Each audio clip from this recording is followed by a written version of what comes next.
Tip തരാം. നമ്മളെപ്പോഴും carry ചെയ്യുന്ന ട്രാവലിന് എസ്പെഷ്യലി ക്യാരി ചെയ്യുന്ന ഒരു സാധനം കേട്ടോ.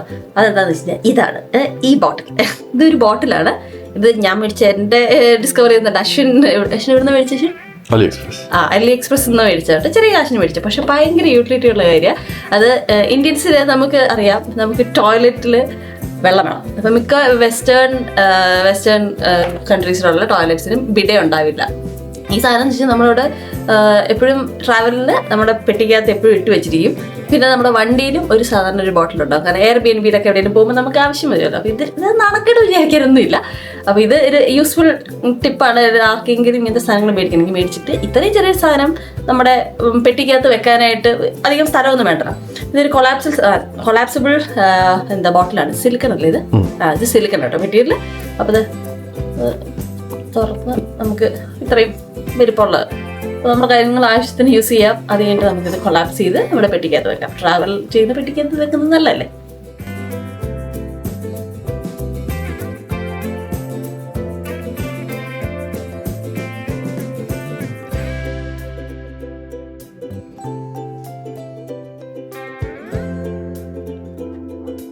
ഇവിടെ ഞങ്ങൾക്ക് മനസ്സിലായത് ജർമ്മൻസ് പൊതുവെ കുറച്ച് മൂടിയാണല്ലോ അത് ജനറലൈസ് ചെയ്യല്ല, അങ്ങനെ നമ്മൾ ചെറുതായി കേട്ടിട്ടുണ്ട്. നമ്മൾ വന്നിറങ്ങി കുറച്ച് കഴിഞ്ഞപ്പോഴത്തേക്കും നമ്മളൊരു വഴി ആ ബസ്സാണോ ട്രെയിനാണോ എയർപോർട്ടിൽ നിന്ന് ഇങ്ങോട്ട് എന്നുള്ളത് നമ്മൾ ഫിഗർ ഔട്ട് ചെയ്യാൻ കുറച്ച് സമയം എടുത്തേ. അപ്പോൾ അന്നേരം നമ്മൾ ഒരു ബസ് കയറാൻ പോയി. പിന്നെ ആ ബസ് ഡ്രൈവറുടെ അടുത്ത് ചോദിച്ചു ഇത് തന്നെയാണോ എന്ന് ചോദിച്ചു. അപ്പോൾ പുള്ളി ഇതല്ലാന്ന് പറഞ്ഞു. അപ്പോൾ നമ്മൾ ഒന്നുകൂടെ അത് കൺഫേം ചെയ്തു. അപ്പോൾ ഞങ്ങളിപ്പോൾ എടുത്തിരിക്കുന്ന ടിക്കറ്റ് ഏതാണ് എന്നുള്ള നമുക്ക് അറിയത്തില്ലല്ലോ. അപ്പോൾ നമ്മൾ ചോദിച്ചു. അപ്പോൾ ഇതിൻ്റെ ആളിങ്ങനെയാണ് അത് പറഞ്ഞോട് മോഹൻലാൽ അങ്ങനെ പിണങ്ങി. അപ്പോൾ അശ്വിനാണ് ചോദിക്കുന്നത്. അപ്പോൾ എനിക്കിങ്ങനെ ദേഷ്യം വരുന്നത്. ഞാൻ അശ്വിൻ്റെ അടുത്ത് പറഞ്ഞു അശ്വിൻ പോവാന്ന് പറയുന്നുണ്ട്. അശ്വിൻ പക്ഷെ കാര്യങ്ങൾ ചോദിച്ച് മനസ്സിലാക്കണമല്ലോ. അങ്ങനെ ചോദിച്ചു. എന്നിട്ട് നമ്മൾ പിന്നെ അയാൾ പിന്നെയും ഇങ്ങനെ കാണിച്ചുകൊണ്ടിരിക്കുകയാണെ. എന്നുവെച്ചാൽ അയാൾക്ക് ഇങ്ങനെ ഇറിറ്റേറ്റഡ് ആവുന്നു കാണിക്കുകയാണ്. പക്ഷെ ഇറിറ്റേറ്റഡ് ആവാനായിട്ട് നമ്മളൊന്നും ചോദിച്ചില്ല. നമ്മൾ ഇതല്ലാന്ന് പറഞ്ഞു. അപ്പോൾ അടുത്ത ബസ് ഏതാണ് എന്നാണ് ചോദിച്ചത്. അപ്പോൾ അത്രയും ഇൻസെൻസിറ്റീവാണ് ഒരു കാര്യം പോയി അങ്ങനെ ഭയങ്കര ഇൻസെൻസിറ്റീവായിട്ട് നമുക്ക് തോന്നിയിട്ട്. അപ്പം ഞാൻ പുള്ളിയോട് അശ്വിനോട് പറയും ഭാഷ്യം പോവാ പിന്നെ നമുക്ക് ഇയാളടുത്ത് പുറത്താതൊന്നും പറയണ്ടെന്നുള്ള രീതിയിൽ. പക്ഷെ നമ്മൾ കാര്യങ്ങളൊക്കെ ചോദിച്ച് മനസ്സിലായി. പക്ഷേ ഇടയ്ക്ക് ചിരിക്കുകയും ചെയ്തു. നമ്മൾ ചിരിച്ചപ്പോൾ അയാളും ചിരിച്ചു. അങ്ങനെ ഇത് അപ്പോൾ നമ്മൾ പറഞ്ഞു അപ്പോൾ ജർമ്മൻസ് ശരിക്കും ഭയങ്കര ഗ്രംപിയാണ് എന്നൊക്കെ. പക്ഷേ എല്ലാവരും അങ്ങനെയല്ല. ഓഫ് കോഴ്സ് നമുക്ക് അങ്ങനെ ഇത് ചെയ്യാൻ പറ്റില്ലല്ലോ, ജനറലൈസ് ചെയ്യാൻ പറ്റില്ല. അത് കഴിഞ്ഞ് പിന്നെ ഇന്നലെ ട്രെയിനിൽ നമ്മളിരിക്കുമ്പോൾ ഒരു അമ്മച്ചി ബാഗും കൊണ്ടുവന്ന് അറിയാണ്ട് ഇങ്ങനെ വീഴാൻ പോയി. പക്ഷേ പിടിച്ചു കഴിയുമ്പോഴത്തേനും പുള്ളിക്കാരുടെ മുഖം എല്ലാം കൂടെ ഭയങ്കര സന്തോഷം. എന്നിട്ട് പിന്നെ നമ്മുടെ ഓപ്പോസിറ്റ് ആയിരുന്നു. നേരെ ഡാങ്കി എന്ന് പറഞ്ഞു. അത് നമുക്ക് മനസ്സിലായി താങ്ക് യു എന്ന്. പക്ഷേ ഇറ്റ്സ് ഓക്കെ എന്ന് പറഞ്ഞിരുന്നു. അത് കഴിഞ്ഞ് പുള്ളിക്കാരി എന്തായിരുന്നു പറഞ്ഞേ? എന്തൊക്കെയോ പറഞ്ഞു. കാരണം വെച്ച് കഴിഞ്ഞാൽ കഥ പറയുന്നുണ്ട് ജർമ്മനില പറയുന്നത്. നമുക്കറിയത്തില്ലല്ലോ. പിന്നെ നമ്മൾ പിന്നെ തെറിയായിരിക്കില്ലല്ലോ. ഉറപ്പായിട്ടും നമ്മളൊന്ന് പിടിച്ച് സഹായിച്ചുകൊണ്ട് അതിൻ്റെ സന്തോഷവും നന്ദിയാണല്ലോ അറിയിക്കുന്നത്. അപ്പോൾ നമ്മൾ ആ കാര്യങ്ങൾ. അപ്പോൾ എനിക്ക് ഏറ്റവും കോമഡി അശ്വിൻ്റെ എക്സ്പ്രഷൻ ആയിരുന്നു ആ സമയത്ത്. ഇങ്ങനെ ജർമ്മനിൽ എന്താ പറയുക ഇങ്ങനെ അതെ ഹിന്ദി എടുക്കോ? അല്ല പുള്ളിയെടുത്ത് ഇവിടെ ചോദിക്കരുത്. ഇംഗ്ലീഷ് ഹിന്ദി എടുക്കോ? തമിഴ് എന്തെങ്കിലും എടുക്കോ?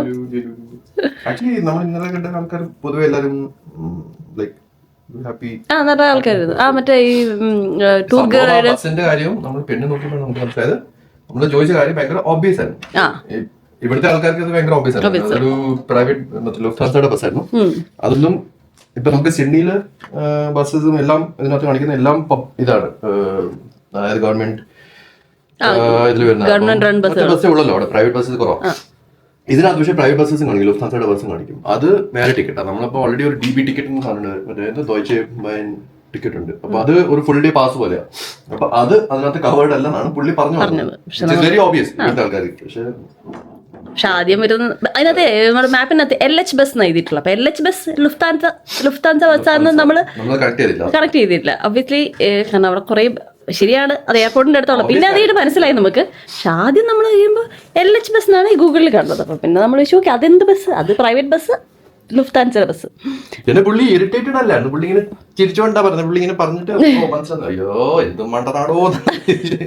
അതെ അങ്ങനെയാണ്. പക്ഷെ നമ്മളിങ്ങനെ ആദ്യം നമ്മൾ ഒരു കാര്യം ചോദിക്കുമ്പോഴേ ഇത്രയും ഇൻസെൻസിറ്റീവ് ആണോ എന്ന് നമുക്ക് തോന്നിപ്പോയി. നമ്മുടെ ലൈക് പൊതുവെ ഇവിടെ ഇപ്പൊ നമ്മൾ ഇന്ത്യൻസ് ആണെങ്കിലും ഓസ്ട്രേലിയൻസ് ആണെങ്കിലും പറയും കാര്യം എന്താ സംഭവം എന്ന് പറയും. ഇവര് കൂടുതലും കണ്ണുരുട്ടിയും കുഞ്ഞു പിള്ളേരൊക്കെ ചെയ്യുന്നത് അവർക്ക് സഹിക്കാൻ പറ്റുന്നില്ല. അവർക്ക് മടത്തം ചോദിക്കുമ്പോ അയാൾക്ക് അങ്ങനെ എല്ലാരും ആണെന്നില്ല. പിന്നെ ഇപ്പൊ ഓസ്ട്രേലിയയിലാണെങ്കിൽ അതുകൊണ്ട് എനിക്ക് ലൈക്ക് ഒന്നുകൂടെ ചോദിക്കണം, അപ്പൊ അങ്ങനെയല്ലേ അയാളെ പിന്നെ വട്ടാക്ക്. ഇനി ഒന്നും കൂടെ ചോദിച്ചാ ഇനി ഒന്നും കൂടെ ചോദിച്ചാൽ അശ്വിനെ പിടിച്ച അയാൾ വണ്ടിക്കകത്തിട്ട് കൊണ്ടുപോയേനെ.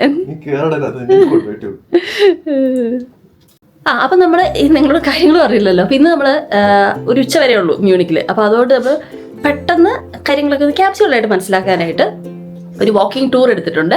അപ്പോൾ അവർ 7-8 സ്ഥലങ്ങളിൽ നമ്മളെ കൊണ്ട് കാണിക്കും, അതിൻ്റെ ഹിസ്റ്ററി ഒക്കെ പറഞ്ഞുതരും. അപ്പോൾ നമ്മൾ യൂഷ്വലി ഇങ്ങനത്തെ ഗൈഡഡ് ടൂർസ് എടുക്കാത്തതാണ്. പക്ഷെ നമ്മൾ കഴിഞ്ഞ വട്ടം നമ്മൾ ബെൽജിയത്തിൽ പോയപ്പോൾ അവിടെ ഒരു ബോട്ട് ടൂർ എടുത്തിട്ടുണ്ടായിരുന്നു. അപ്പോൾ അത് ഭയങ്കര നമുക്ക് ഒത്തിരി ഇൻഫർമേഷൻ, നമുക്കറിയാത്ത കുറേ ഹിസ്റ്ററി കാര്യങ്ങൾ അല്ലെങ്കിൽ ചെറിയ ചെറിയ രസമുള്ള കാര്യങ്ങളൊക്കെ അവർ പറഞ്ഞൊക്കെ തന്നെ. അപ്പോൾ നമുക്ക് ആ ടൂർ ആ മെമ്മറി ഇപ്പോഴും നല്ല മെമ്മറി ആയിട്ടാണ് നമുക്ക് തോന്നി. അപ്പോൾ അതുകൊണ്ട് നമ്മൾ ഇവിടുന്ന് ഒരു വാക്കിംഗ് ടൂർ എടുത്തത്. കാരണം എന്തായാലും നമുക്ക് കുറച്ച് സമയമുള്ളൂ. അപ്പോൾ അതുകൊണ്ട് നമുക്ക് ഇതാകുമ്പോൾ അവർ കാര്യങ്ങൾ പറഞ്ഞു തരും. കാരണം മ്യൂണിക്ക് എന്ന് പറഞ്ഞാൽ അത്രയും ഹിസ്റ്ററി ഉള്ള ഒരു സ്ഥലമാണ്. അപ്പോൾ കുറച്ചെങ്കിലും നമുക്ക് മനസ്സിലാക്കാം എന്ന് വിചാരിച്ചിട്ടാണ് പോകുന്നത്. അപ്പോൾ അത് അവർ എത്ര മണിക്ക് ശേഷം 11 മണിക്കോ 10:30 10:15. ഇപ്പോൾ സമയം ഇവിടെ 7:50. നമ്മൾ റെഡി ആയിട്ടുണ്ട്. ഇപ്പോൾ താഴെ പോകുന്നത് ബ്രേക്ക്ഫാസ്റ്റ് കഴിക്കുന്നു. എന്നിട്ട് നമ്മളിവിടുന്ന് പെട്ടിയും പ്രമാണമൊക്കെ എടുത്ത് പോയിട്ട് നമ്മൾ ഇവിടുന്ന് ചെക്കൗട്ട് ചെയ്യാണ്. നമ്മൾ നേരെ പോയിട്ട് അവിടെ ഒരു ലോക്കർ റൂമിൽ കൊണ്ടുപോയിട്ട് സാധനങ്ങളൊക്കെ വെക്കും. അത് കഴിഞ്ഞിട്ട് ഈ ടൂറെല്ലാം കഴിഞ്ഞ് മ്യൂണിക്ക് കുറച്ച് എക്സ്പ്ലോർ ഒക്കെ ചെയ്തിട്ട് ഉച്ച കഴിയുമ്പോൾ നമ്മളിവിടുന്ന് ഓസ്ട്രിയക്ക് പോകണം. ഇനി അടുത്ത കൺട്രി ഓസ്ട്രിയക്ക് നമ്മളിവിടുന്ന് ട്രെയിൻ കയറിയിട്ട് സാൽസ്ബർഗിലാണ് പോകുന്നത്. അപ്പോൾ ട്രെയിൻ ടിക്കറ്റ് നമുക്ക് അവിടെ ചെന്നിട്ട് എടുത്താൽ മതി. 1.5 മണിക്കൂറിൻ്റെ ട്രെയിൻ റൈഡാണ് സാൽസ്ബർഗ്. പിന്നെ നാളെ സാൽസ്ബർഗ്, പിന്നെ നമ്മൾ അത് കഴിഞ്ഞിട്ട് അവിടുന്ന് നമ്മളൊരു കാർ എടുക്കുന്നുണ്ട്. മറ്റന്നാളൊരു കാർ എടുക്കുന്നുണ്ട്. 4 ദിവസത്തേക്ക് നമ്മുടെ കാർ ഉണ്ടാവും. അപ്പോൾ നമ്മൾ ഈ സാൽസ്ബർഗ് ഓസ്ട്രിയയിൽ നിന്ന് സ്ലൊവേനിയ തൊട്ട് താഴെയാണ്. സ്ലൊവേനിയ അടുത്ത കൺട്രി. അപ്പോൾ അത് നമ്മൾ കവർ ചെയ്യുന്നുണ്ട്. അപ്പോൾ സാൽസ്ബർഗിൽ നിന്ന് നമ്മൾ സ്ലൊവേനിയ വരെ നമ്മൾ ഡ്രൈവ് ചെയ്യും. പോകുന്ന വഴിക്ക് നമ്മൾ പല സ്ഥലങ്ങൾ കാണും. 2 ദിവസം നമ്മൾ സ്റ്റേ ഉണ്ട്. സ്ലൊവേനിയ ഒരു ദിവസം, 1-1.5 ദിവസം. എന്നിട്ട് അവിടെ നിന്ന് സ്ലൊവേനിയ ഡ്രൈവ് ചെയ്ത് തിരിച്ച് നമ്മൾ ഓസ്ട്രിയയിൽ കയറും. എന്നിട്ട് ഗ്രാസ് എന്ന് പറഞ്ഞ സ്ഥലത്ത് നമ്മൾ കാർ ഡ്രോപ്പ് ചെയ്യുന്നു. അവിടെ നിന്ന് നമ്മൾ ഒരു ട്രെയിൻ എടുക്കുന്നു, വിയന്നയ്ക്ക് പോകുന്നു. അതും ഓസ്ട്രിയ തന്നെ, ഓസ്ട്രിയ തന്നെ. വിയന്നയ്ക്ക് പോകുന്നു, വിയന്ന 2 ദിവസം. എന്നിട്ട് അവിടെ നിന്ന് നമ്മൾ പെട്ടിയും പ്രമാണമൊക്കെ എടുത്തിട്ട് തിരിച്ച് സിഡ്നിക്ക് പോകുന്നു, വീട്ടിൽ പോകുന്നു. അതാണ് പരിപാടി. അപ്പോൾ ഇതാണ് നമ്മുടെ ഒരു ഐറ്റിനറി. അതിനകത്ത് ഇനി ഏതൊക്കെ സ്ഥലങ്ങൾ എന്നുള്ളത് അടുത്ത വീഡിയോ നിങ്ങൾ കാണുമ്പോൾ നിങ്ങൾക്ക് മനസ്സിലാവും. അപ്പോൾ ശരി, ഓക്കെ, പോവാം, നമുക്ക് ബ്രേക്ക്ഫാസ്റ്റ് കഴിക്കാൻ പോകാം.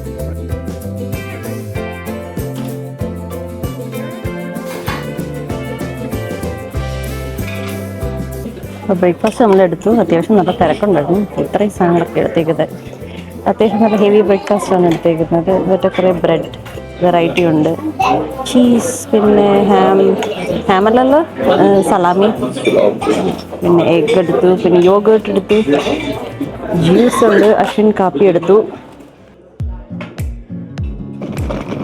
നമ്മളപ്പോൾ ഇപ്പോൾ മ്യൂണിക്കിലോട്ട് പോവാണേ, മ്യൂണിക് സെൻട്രലിലോട്ട് പോവാം. ഇവിടുന്ന് ട്രെയിൻ കയറിയിട്ടാണ് പോകുന്നത്. അപ്പോൾ നമ്മൾ ഹോട്ടലിൽ നിന്ന് ചെക്കൗട്ട് ചെയ്തിറങ്ങി, ബ്രേക്ക്ഫാസ്റ്റും കഴിച്ച് ചെക്കൗട്ട് ചെയ്തിറങ്ങി. നമ്മുടെ ഇവിടുത്തെ നാവിഗേഷൻ നമ്മൾ കൂടുതലും ഗൂഗിൾ മാപ്സ് തന്നെ കേട്ടോ. ഗൂഗിൾ മാപ്സ് ഇട്ടിട്ടാണ് ഇപ്പോൾ എവിടെയാണ് ഇപ്പോൾ point A to point B ആണെങ്കിൽ. എന്നിട്ട് അതിനകത്ത് പബ്ലിക് ട്രാൻസ്പോർട്ട് സെക്ഷനിലോട്ട് പോകും. എന്നിട്ട് അവിടെ ഇപ്പോൾ നോക്കുമ്പോൾ കാണും ബസ്സാണോ ട്രെയിനാണോ എന്നുള്ളത്. അപ്പോൾ അങ്ങനെ വെച്ചിട്ടാണ് നമ്മൾ നാവിഗേറ്റ് ചെയ്യുന്നത്. ഇപ്പോൾ ഊബാനാണോ അല്ലാണ്ടുള്ള ബസ്സാണോ ട്രെയിനാണോ എന്നൊക്കെ ഉള്ളത്. എസ് ബാൻ, ഊബാൻ എന്ന് പറഞ്ഞ 2 ട്രെയിൻസ് ഉണ്ട് എന്നാണ് ഞങ്ങൾക്ക് ഇതുവരെ മനസ്സിലായത്. ഞങ്ങൾ 2ലും കയറിയിട്ടുണ്ട്. ഓക്കെ. അപ്പോൾ ഇപ്പോൾ നമ്മളിപ്പോൾ പോകുന്ന മ്യൂണിക് സെൻട്രലിലോട്ടാണ്, സ്റ്റേഷനിൽ, ട്രെയിൻ സ്റ്റേഷനിൽ, അത് സെൻട്രലാണ്. അവിടെ ബാഗ് ഡ്രോപ്പ് ചെയ്യും. എന്നിട്ടിപ്പോൾ വാക്കിംഗ് ടൂർ ഉണ്ടല്ലോ, വാക്കിംഗ് ടൂറിൻ്റെ അങ്ങോട്ടും പോകാനായിട്ട് അവിടെ നിന്ന് ഒരു 17 മിനിറ്റ്സ് നടക്കണം. അപ്പോൾ ഇതെല്ലാം നമുക്ക് ഗൂഗിൾ മാപ്സ് വഴിയാണല്ലോ മനസ്സിലായത്. ഓക്കെ, നല്ല രസമുള്ളൊരു ബിൽഡിംഗ്. ഇവിടെ റോഡ് ക്രോസ് ചെയ്യേണ്ടത് നമ്മുടെ ഓസ്ട്രേലിയയിലുള്ള സെയിം രീതി തന്നെ. ഇത് ടച്ച് ആണോ അതോ ഞെക്കി അങ്ങനെ ഞെങ്ങൊന്നുമില്ല, പക്ഷെ ഒരു ഇതുണ്ട്, എനിക്കൊന്ന് സെൻസിങ് ആണെന്ന് തോന്നുന്നു. പക്ഷെ ഞങ്ങൾ അടുത്ത് വന്ന് നിന്ന് ജസ്റ്റ് ഒന്ന് കൈ കാണിക്കും. അപ്പോൾ അങ്ങനെ വർക്ക് ചെയ്യുന്നതെന്ന് തോന്നുന്നു. എങ്ങനെ സെൻസ് ചെയ്യുന്നതാണോ അതോ ഇത് ഇൻ്റർമീഡിയറ്റ് ഒരു ഇൻ്റർവെല്ലിൽ ഇങ്ങനെ തന്നെ ആവുന്നതാണോ എന്നറിയില്ല. നമ്മുടെ അവിടെ ടച്ച് ചെയ്യണം, ചിലത് ഓട്ടോമാറ്റിക്കാണ്. എന്തായാലും ഇതാണ് സാധനം. ഇത് ടച്ച് ചെയ്തിട്ട് അല്ലെങ്കിൽ ഇതിൻ്റെ അടുത്ത് വന്ന് നിന്ന് സെൻസ് ചെയ്ത് കുറച്ച് നേരം കഴിയുമ്പോൾ അവിടെ ആ മറ്റേ ഇത് കണ്ടോ, പെഡസ്ട്രിയൻ്റെ സൈൻ ഉണ്ടല്ലോ, സൂം ചെയ്ത് നോക്കട്ടെ. പെഡസ്ട്രിയൻ്റെ സൈന് പച്ചയാവും. അപ്പം നമ്മൾ നടക്കുക. അപ്പോൾ ഇവിടെ ഈ സൈക്ലിസ്റ്റ് കൂടുതലായതുകൊണ്ട് ഈ റെഡ് സൈക്ലിസ്റ്റിനുള്ളതാണ്, നമുക്കുള്ളതാണ് ഇത്. അല്ലാണ്ടുള്ള കുറച്ചും കൂടെ വൈഡായിട്ടുള്ളത് പെഡസ്ട്രിയൻസിനുള്ളത്. ഈ ഒരു സ്ഥലമേ എറണാകുളം പൈപ്പ് ലൈനിൻ്റെ സെയിം പോലെ ഉണ്ടേ. കാണിച്ചു തരേ, ഓക്കെ. എറണാകുളം പൈപ്പ് ലൈൻ പോലെ ഇല്ലേ, അത് അവിടുന്ന് എടപ്പള്ളിയിൽ നിന്ന് വരുന്നു, എന്നിട്ട് ആ പാലം, ഇത് പൈപ്പ് ലൈൻ, ആ ജംഗ്ഷൻ അത് വൈറ്റിലേക്ക് പോകുന്നു. അതേപോലെ ഇല്ലേ, എനിക്കിത് കണ്ടപ്പോഴേ ഭയങ്കര അതേപോലെ തന്നെ തോന്നുക. പണ്ട് ഞാൻ എറണാകുളത്ത് 7 വർഷം നോക്കിയിട്ടുണ്ട്. അപ്പോൾ ഈ ഓസ്ട്രേലിയക്ക് വരുന്നതിന് മുന്നൊക്കെ ഞാൻ എറണാകുളത്തായിരുന്നു. അപ്പോൾ ഞാൻ നാട്ടിൽ നിന്ന് വരുമ്പോൾ ബസ്സിന് കയറി വന്നിട്ട് പൈപ്പ് ലൈനിൽ ഇറങ്ങുക. അപ്പോൾ ഈ ജംഗ്ഷനിൽ ഇറങ്ങാറ്. ഞാൻ ഇവിടെ വന്നപ്പോൾ ഇതെന്തോ പൈപ്പ് ലൈൻ ജംഗ്ഷനോ, ശരിക്കും അതുപോലെ തന്നെ, അത്രയും തിരക്കില്ലാന്ന് മാത്രം. ഈ നമ്മുടെ ഇപ്പം ഞാൻ നടക്കുന്ന ഈ ഇതുണ്ട്, ഇങ്ങനെ ഒരു പേവ് ചെയ്തിരിക്കുന്ന വഴി, ഇതാണ് പെഡസ്ട്രിയൻ.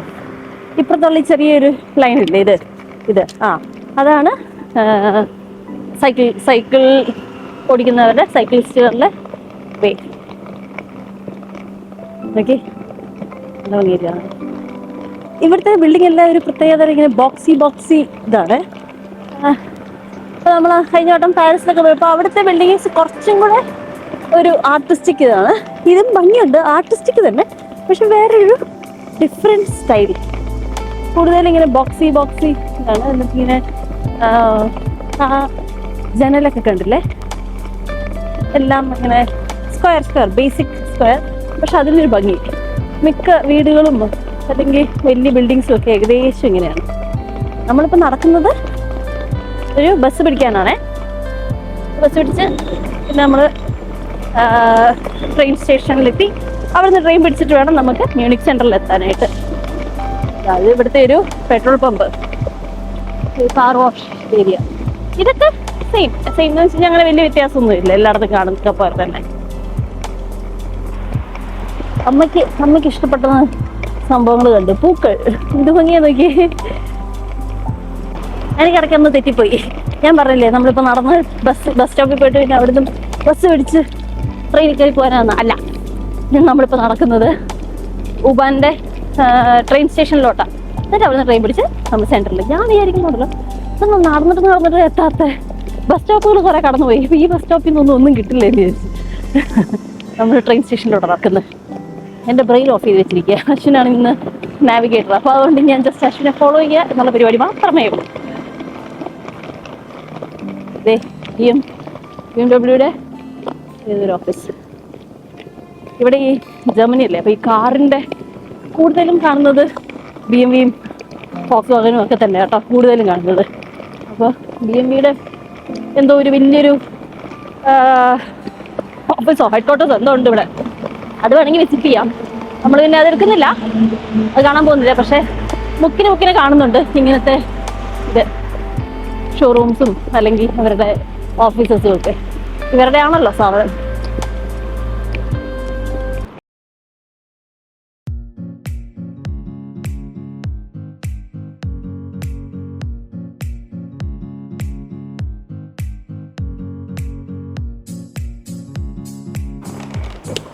ഇന്നലെ നമ്മൾ ഓൺലൈനിൽ ടിക്കറ്റ് എടുത്തിട്ടുണ്ടായിരുന്നു ക്ലാസ്. ഇന്നിപ്പോൾ നമ്മൾ ഇവിടുന്ന് മെഷീനിൽ നമുക്ക് ടിക്കറ്റ് എടുക്കാം.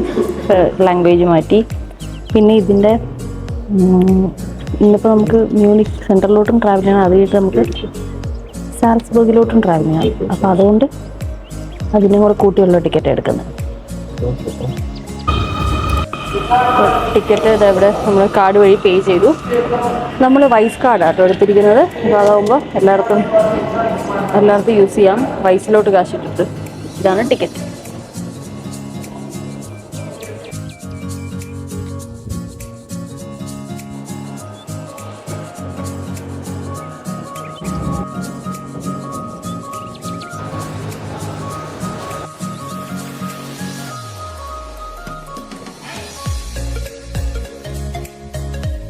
നമ്മൾ എത്തിയിട്ടുണ്ട് ഇവിടെ. ഇനി നമ്മൾ ലോക്കർ റൂം തപ്പിയാണ് പോകുന്നത്. നോക്കി രാവിലെ ഇവിടെ ബ്രേക്ക്ഫാസ്റ്റിൻ്റെ തിരക്കാട്ടോ. ഇവരുടെ ഒരു മെയിൻ സാധനം ഉണ്ടല്ലോ പ്രെറ്റ്സലൊക്കെ. പ്രെറ്റ്സലിൽ തന്നെ പല വെറൈറ്റീസൊക്കെ ഉണ്ട് ഇവിടെ. ഇത് നമ്മുടെ ലോക്കർ റൂം എത്തി. നമുക്ക് വലിയ ലോക്കർ വേണമല്ലോ, കാരണം ഇതെല്ലാം ചെറുതാ, നമ്മുടെ പെട്ടി വലുതല്ലേ. ഇതാണ് ചെറിയ ലോക്കേഴ്സ്. ഇവിടെ കോയിനാണ് കണ്ടല്ലേ. ഞങ്ങൾക്കിനി കോയിൻ ചേഞ്ച് ആക്കാനുണ്ട്. എത്ര നേരം മണിക്കൂർ എങ്ങനെയാണ് വില എന്നുള്ളതൊക്കെ നോക്കണം, കണ്ടുപിടിക്കണം. ഇത് തിരിച്ചു വെച്ചാ ഇതിനകത്ത് കയറില്ലേ?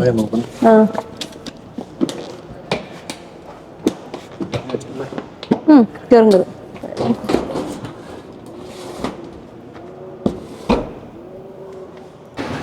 വെറുതെ കാപ്പി മേടിച്ചു, കാരണം ചേഞ്ച് അവിടെ നിന്ന് അവിടെ കുറച്ചേ കിട്ടിയുള്ളൂ. ഇവിടെ ചേഞ്ച് പിടിച്ച് കൈ പൊള്ളുന്നു. ഇവിടെ ചേഞ്ചിൻ്റെ ഇതുണ്ട്, മെഷീനുണ്ട് ഇതിൻ്റെ അകത്ത് തന്നെ. ആ രണ്ട് ആൾക്കാർ അവിടെ നിന്ന് വർക്ക് ചെയ്തില്ലേ, അതവർ ചേഞ്ച് മെഷീനാണ്. ഞാൻ പോയി ചേഞ്ച് ആക്കിയിട്ട് വരാം. ഇത് ഇത്രയും കോയിനുണ്ട് ഇപ്പോൾ, നോക്കി. ഇത് മതിയൊന്ന് മതിയാവില്ല. അപ്പം ഞാൻ $5 കൂടെ €5 കൂടെ ചേഞ്ച് ആക്കട്ടെ. കാപ്പിക്കടക്കാരനാ പറഞ്ഞ എന്നോട് ഇവിടെ ചേഞ്ച് മെഷീൻ ഞാൻ കണ്ടു. ഇപ്പോൾ അഞ്ച് പോരാ, എന്നാൽ 10ൻ്റെ ഒക്കെ, എന്നാൽ 10ൻ്റെ ചേഞ്ച് ആക്കിയിട്ട് വരാം. ഇവിടെ ചേഞ്ച് മെഷീനുണ്ട്. അതെ, 5ൻ്റെ ഉണ്ട്, 10ൻ്റെ ഉണ്ട്. അപ്പം നമുക്ക് 10ൻ്റെ €10 ഇതിനകത്തിട്ടു. തിരിച്ചാണ് വരുന്നത്. ഓക്കെ, എടുക്കൂ. ആ, എന്താ തിരിച്ചു വരുന്നത്? €? അല്ല ഇത്.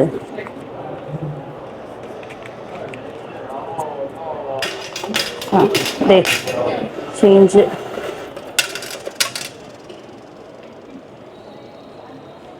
അതെ, അപ്പോൾ നമുക്ക് ചേഞ്ച് കിട്ടിയേ ഉണ്ടോ? €10.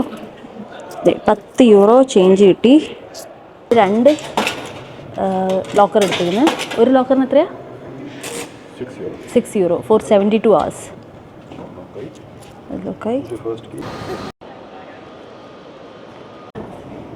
ജർമ്മനിയിൽ നോക്കി ഇതെന്താ കാണുന്നത് നോക്കി. കേരള റെസ്റ്റോറൻ്റ് ഉണ്ടോ? കൊള്ളാം. അങ്ങനെ നമ്മൾ ഓക്കെ.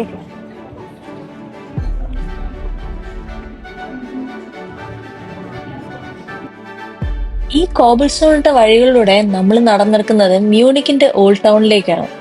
ഹിസ്റ്ററിയും ആർക്കിടെക്ചറും എല്ലാം ഒത്തുണങ്ങുന്ന മ്യൂണിക്കിന്റെ ഓൾഡ് ടൗൺ. ഇവിടെയുള്ള ഓരോ വഴികൾക്കും ഓരോ കഥ പറയാനുണ്ടാവും. എന്നാൽ ഓരോ കെട്ടിടവും ഒരു കാലഘട്ടത്തിന്റെ സാക്ഷിയാണ്. അങ്ങനെ നമ്മൾ വാക്കിംഗ് ടൂറിനായി ബുക്ക് ചെയ്ത് പാട്രിക്കിന്റെ അടുത്തെത്തി. പാട്രിക്കാണ് നമ്മുടെ വാക്കിംഗ് ടൂറിന്റെ ഗൈഡ്. ഒരു 10-15 പേരുള്ള ഞങ്ങൾ ഗ്രൂപ്പിന്റെ അടുത്ത് പാട്രിക് മ്യൂണിക്കിന്റെ ചരിത്രം പറയാൻ തുടങ്ങി. ഈ കാണുന്ന കോബിൾ സ്റ്റോൺസിൽ ഒരു ഗോൾഡൻ പാത്വേ കണ്ടോ? അതിന്റെ കഥ ഇതാണ്. 1923 അഡോൾഫ് ഹിറ്റ്ലർ ജർമ്മൻ ഗവൺമെന്റിനെ ഓവർത്രോ ചെയ്യാൻ വേണ്ടിയിട്ട് ഒരു അറ്റംപ്റ്റ് നടത്തി. അതാണ് ബിയർ ഹോൾ പുഷ്. അതൊരു ഫെയിലിയർ അറ്റംപ്റ്റ് ആയിരുന്നു. അതിൽ ഹിറ്റ്ലർക്ക് കുറെ SS ഗാർഡ്സ് മരിച്ചിട്ടുണ്ടായിരുന്നു. പിന്നീട് നാസീസ് പവറിൽ വന്നപ്പോൾ ഈ മരിച്ച SS ഗാർഡ്സിന് വേണ്ടിയിട്ട് ഒരു മെമ്മോറിയൽ ഇവിടെ അടുത്ത് പണിതിട്ടുണ്ടായിരുന്നു. ജർമ്മൻസ് ആ മെമ്മോറിയലിന്റെ അടുത്തൂടെ പോകുമ്പോൾ നാസി സല്യൂട്ട് കൊടുക്കണം എന്നായിരുന്നു ഹിറ്റ്ലറിന്റെ ഓർഡർ. അപ്പൊ ആ സല്യൂട്ട് കൊടുക്കാതെ ആ സ്ട്രീറ്റ് ബൈപ്പാസ് ചെയ്ത് പോകാനുള്ള ഒരു ഷോർട്ട് കട്ട് പോലെ മാർക്ക് ചെയ്ത് വെച്ചതാണ് ഈ ഒരു മാർക്കിംഗ്. അപ്പൊ അന്ന് കാലത്ത് കുറെ ജർമ്മൻ സിറ്റിസൺസ് ഈ വഴിയെടുത്ത് കറേജ് കാണിച്ചിട്ടുണ്ടായിരുന്നു. നമ്മളിപ്പോ പോകുന്നത് ബവേറിയൻ റെസിഡൻസ് പാലസിലോട്ടാണ്. അപ്പോൾ അതിന്റെ വിശേഷങ്ങളും കഥകളൊക്കെ ഇനി പറയാം.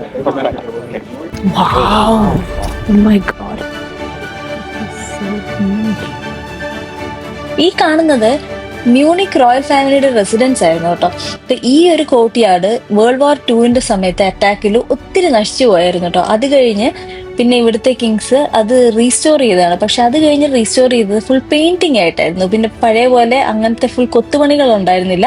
അത് റെപ്ലിക്കേറ്റ് ചെയ്യുന്ന പോലത്തെ അതേപോലത്തെ തന്നെ പെയിന്റിങ്സ് ആണ് അതിൽ ചെയ്തിരിക്കുന്നത്. ആ പാലസിന്റെ ഫ്രണ്ട് എലിവേഷൻ ആണ് നമ്മൾ ഈ കാണുന്നത്. 1300s ഈ ഒരു പാലസ് പണിയാൻ തുടങ്ങിയത്. ഓരോ രാജാക്കന്മാര് വരുമ്പോൾ ഓരോ പോർഷൻസ് അവരുടെ കാലഘട്ടത്തിൽ പണിയണം എന്നുള്ളതുകൊണ്ട് അവര് അതിൻ്റെതായ കുറച്ച് എക്സ്ട്രാവഗൻസ് ഒക്കെ കാണിച്ച് ഓരോ പോർഷൻസ് പണിതാണ് വന്നിരുന്നത്. അത് കഴിഞ്ഞ് നമ്മൾ നേരെ പോകുന്നത് പാലസ് ഗാർഡനിലോട്ട് കേട്ടോ, കോർട്ട് ഗാർഡനിലോട്ട്. ഇപ്പൊ ഈ ഗൈഡ് പറഞ്ഞതെന്ന് വെച്ച് കഴിഞ്ഞാൽ ഇവിടെ ജർമ്മനിയിലെ മ്യൂണിക്കിന് കൂടുതൽ കാണുന്ന ബിൽഡിങ്സിലെല്ലാം ഒരു റോമൻ ഇൻസ്പയർഡ് ആർക്കിടെക്ചർ ആയിരിക്കും. പണ്ട് റോമൻ എംപയറിന്റെ ഭാഗമായിരുന്നല്ലോ ജർമ്മൻസ്. അതുകൊണ്ട് തന്നെ എല്ലാ ബിൽഡിങ്സും ഒരു റോമൻ ഇൻസ്പയർഡ് ആർക്കിടെക്ചറിലാണെങ്കിൽ അത് കുറച്ചും കൂടി സുപ്പീരിയർ ആണെന്നായിരുന്നു ഇവരുടെ ഒരു കോൺസെപ്റ്റ്. പിന്നെ ലേറ്റർ അത് കുറച്ച് മാറി വന്നു കേട്ടോ. പിന്നെ ഈ കാണിക്കുന്ന ഫൗണ്ടെയിനില് അതിന് മുകളിലുള്ള ഷെല്ലൊക്കെ ഉണ്ടല്ലോ, അത് ഇവിടെയുള്ള റിവറിൽ നിന്ന് എടുത്തിട്ടുള്ള ഷെല്ലാട്ടോ അത്. പിന്നെ ഇത് വാർ മെമ്മോറിയൽ ആട്ടോ. ഈ വേൾഡ് വാറിന്റെ സമയത്ത് മരിച്ചുപോയ സോൾജേഴ്സിന് വേണ്ടിയിട്ടുള്ള ഒരു മെമ്മോറിയൽ ആയിട്ടാണ് ഇത്. പിന്നെ ഈ കാണുന്നതാണ് ബവേറിയൻ സ്റ്റേറ്റ് ചാൻസലറി. ഇതും വേൾഡ് വാർ ടുവിന്റെ സമയത്ത് ഫുള്ള് നശിച്ചതായിരുന്നു കേട്ടോ. ആ മുകളിലെ ഡോം മാത്രമായിരുന്നു അവർക്ക് പ്രിസർവ് ചെയ്യാൻ പറ്റിയത്. പിന്നെ 1990s ഒക്കെ ആയപ്പോഴായിരുന്നു ആ ഗ്ലാസ് വിങ്സ് ഒക്കെ റീസ്റ്റോർ ചെയ്തത്. ഇപ്പൊ ഇത് ബവേറിയൻ ഗവൺമെന്റിന്റെ സീറ്റ് ആയിട്ടാണ്. ഇതാണ് നമ്മുടെ വാക്കിംഗ്. ഒരു 30 പേരുടെ ഗ്രൂപ്പാണ്. അടിപൊളിയായിട്ട് പൊയ്ക്കൊണ്ടിരിക്കുന്നു. ആരെങ്കിലുമൊക്കെ വരുന്നുണ്ടെങ്കിൽ വാക്കിംഗ് ടൂർ എടുക്കുന്നത് നമ്മുടെ ഹിസ്റ്ററിയിൽ നമുക്ക് ഒത്തിരി അറിയാത്ത കുറേ കാര്യങ്ങൾ പറഞ്ഞു തരും. നല്ലതല്ലേ? ലിങ്ക് തരാം കേട്ടോ. ഇതിൻ്റെ ഈ കുറേ വാക്കിംഗ് ടൂർസ് ഉണ്ട്. ഇയാളുടെ ഞങ്ങളിപ്പോൾ എടുത്തു നല്ല റിവ്യൂ ഉള്ളതാ. ശരി കേട്ടോ, നന്നായിട്ടുണ്ട്. അത് കഴിഞ്ഞ് നമ്മൾ നേരെ നടന്നെത്തുന്നത് തിയാറ്റിൻ ചേർച്ചിലാട്ടോ. മ്യൂണിക്കിലുള്ള one of the most beautiful അല്ലെങ്കിൽ ഫേമസ് ചേർച്ചസ് ആണ് ഇത്. കിങ് ലൂഡ്വിഗ് വണ്ണിന് കുട്ടികൾ ഉണ്ടാവുകയാണെങ്കിൽ ഈ ചേർച്ച് ബ്യൂട്ടിഫൈ ചെയ്താളെന്ന് നാട്ടുകാർക്ക് പ്രോമിസ് കൊടുത്തിട്ടുണ്ടായിരുന്നു. നാട്ടുകാർക്ക് അതിന് മുന്നൊരു പരാതി ഉണ്ടായിരുന്നു, ചേർച്ചിന് ഭംഗിയില്ല എന്ന്. അങ്ങനെ റീസ്റ്റോർ ചെയ്ത ചേർച്ചാണ് ഈ ചേർച്ച്.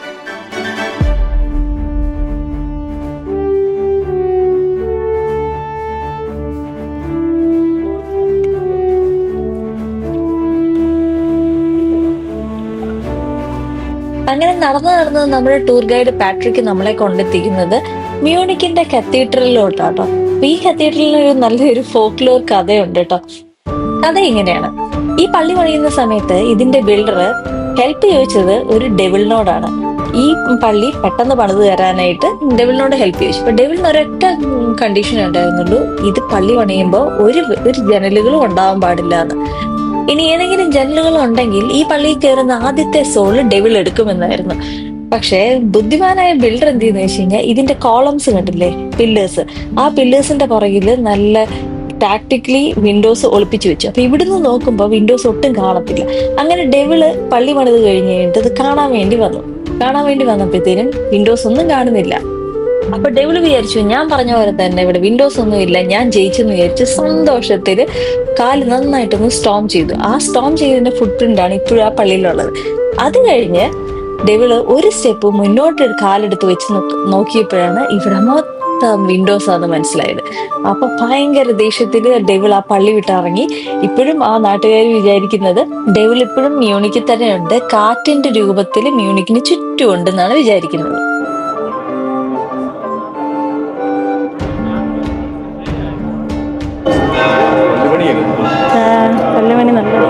ഉച്ചയ്ക്ക് 12 മണിയായി. അപ്പൊ ഈ ബെൽസ് കേൾക്കുന്നത് ന്യൂ ടൗൺ ഹാളിൽ നിന്നാണ്. അപ്പൊ നമ്മൾ നടക്കുന്നത് അങ്ങോട്ടാട്ടോ. എടുത്തോ. അത് കണ്ടില്ലായിരുന്നു.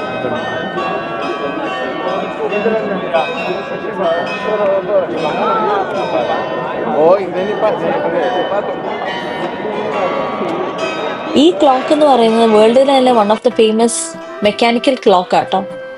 ആ ബെല്ലിന്റെ മുകളിലും താഴെയായിട്ട് 2 മൂവിങ് ഫിഗേഴ്സ് കണ്ടില്ല, അത് റെപ്രസെന്റ് ചെയ്യുന്നത്, ആ മുകളിലത്തെ ലെയർ റെപ്രസെന്റ് ചെയ്യുന്നത് 1568 ഡ്യൂക്ക് വില്യമിന്റെ കല്യാണവും, താഴത്തെ ലെയർ 1517 ഇവിടെ ഒരു പ്ലേഗ് വന്നായിരുന്നു. ഒന്ന് അടങ്ങി കഴിഞ്ഞപ്പോഴത്തേനും ബാരൽ മേക്കേഴ്സ് സന്തോഷത്തോടെ സ്ട്രീറ്റിൽ കൂടെ ഡാൻസ് ചെയ്തു. അതിന്റെ റെപ്രസെന്റേഷൻ ആണ് ഇത്. അങ്ങനെ നമ്മുടെ വാക്കിംഗ് ടൂർ എല്ലാം കഴിച്ച് നമ്മൾ പാട്രിക്കിനോട് താങ്ക്സ് ഒക്കെ പറഞ്ഞ് നമ്മൾ നേരെ പോകുന്നത് വെരി ഇമ്പോർട്ടന്റ് ഹിസ്റ്ററി തന്നെ വെരി ഇമ്പോർട്ടന്റ് ആയിട്ടുള്ള ഒരു ബിയർ ഹാളിലൂടെയാണ്. നാസീസിന്റെ പാർട്ടീസ് പണ്ട് നടന്നിരുന്നത് കൂടുതലും ഈ ഒരു സ്ഥലത്തായിട്ടാണ്. അതുകൊണ്ട് തന്നെ ഹിസ്റ്ററി തന്നെ ഭയങ്കര ഇമ്പോർട്ടൻസ് ഉള്ള ഒരു ബിയർ ഹാളാണ് ഹോഫ്ബ്രാ ഹോസ്. ഇപ്പോഴും അതിന്റെ പെയിന്റിങ്സും ആർട്സും ഒക്കെ അതുപോലെ തന്നെ നിലനിർത്തിയിട്ടുണ്ട്. ഇതിന്റെ പെയിന്റിങ്സിനെ പറ്റി ഞാൻ ഇതിന്റെ പുറകെ തന്നെ പറയുന്നുണ്ട്. ഇതിന് വലിയൊരു ഹിസ്റ്ററി ഉണ്ട്. ഈ കാണുന്ന ഒരു സിംബലിനെ, ഈ ഒരു പെയിന്റിങ്ങിനെ പറ്റിയിട്ട് അത് ഞാൻ പറയുന്നുണ്ട് ഇതില്. ഏത് സമയത്ത് വന്നാലും നല്ല തിരക്കുള്ള ഒരു ബിയർ ഹാളാട്ടോ. ഞങ്ങൾ ഇരിക്കാൻ സ്ഥലം കണ്ടുപിടിക്കാൻ തന്നെ കുറച്ച് ബുദ്ധിമുട്ടി. പിന്നെ ഇവിടെ ഉച്ചയ്ക്ക് എപ്പോഴും ലൈവ് മ്യൂസിക് ഉണ്ട് കേട്ടോ, ജർമ്മൻ ലൈവ് മ്യൂസിക്.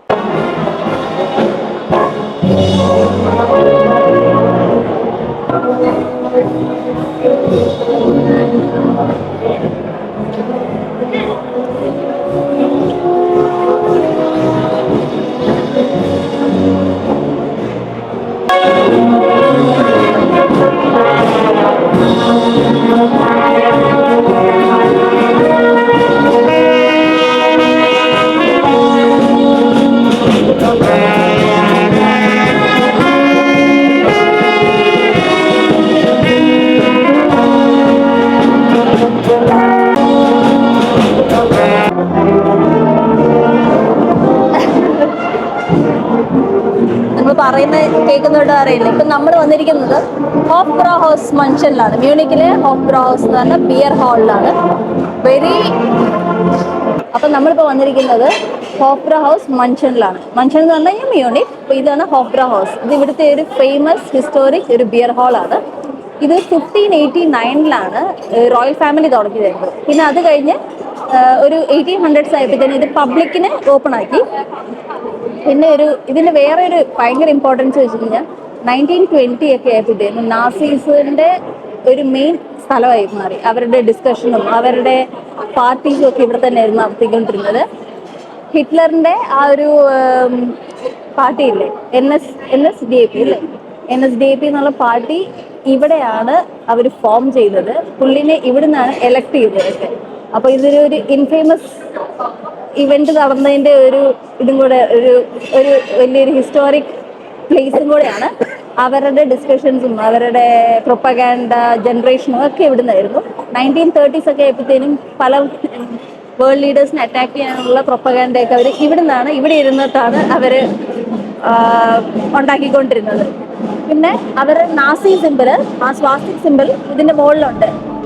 ഇപ്പൊ അത് സ്വാസ്തിക് സിമ്പിൾ ആയിട്ടല്ല, നാസീസിന്റെ കാലം കഴിഞ്ഞതാണ്. ജർമ്മനി സ്വാസ്തിക് സിമ്പിൾസ് എല്ലാം റീപെയിന്റ് ചെയ്യാനും മായ്ച്ചു കളയാനും തുടങ്ങി. ബിയർ ഹാളിലെ സ്വാസ്തിക് സിമ്പിൾ മാത്രം അവർ റീപെയിന്റ് ചെയ്ത് മ്യൂണിക്കിന്റെ ഒരു ഫ്ലാഗിന്റെ സിമ്പിൾ പോലെ ആക്കി എടുത്തിരിക്കുകയാണ്. അങ്ങനെ കഥയെല്ലാം പറഞ്ഞുകൊണ്ടിരിക്കുമ്പോ നമ്മൾ ഓർഡർ ചെയ്ത ഫുഡൊക്കെ വന്നു കേട്ടോ. അപ്പൊ നമ്മൾ ഓർഡർ ചെയ്തത് ഇതാണ് പോർക്ക് നക്കിൾ, അത് പൊട്ടറ്റോ ഡംപ്ലിംഗ്, അത് അതിന്റെ കോമ്പിനേഷൻ അങ്ങനെയാണ്. ഇത് റോസ്റ്റ് ചിക്കൻ, ബിയർ.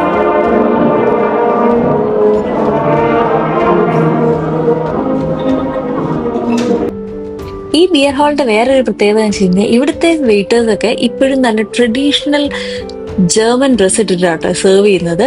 അപ്പൊ കണ്ടോ ആ ഒരു അപ്പാപ്പന് ഇട്ടിരിക്കുന്ന ട്രൗസർ കണ്ടോ, അതൊരു ലെതറിന്റെ ആണ് ട്രൗസർ. അത് ഇവിടുത്തെ ഒരു ജർമ്മൻ ട്രഡീഷണൽ വെയർ ആട്ടോ.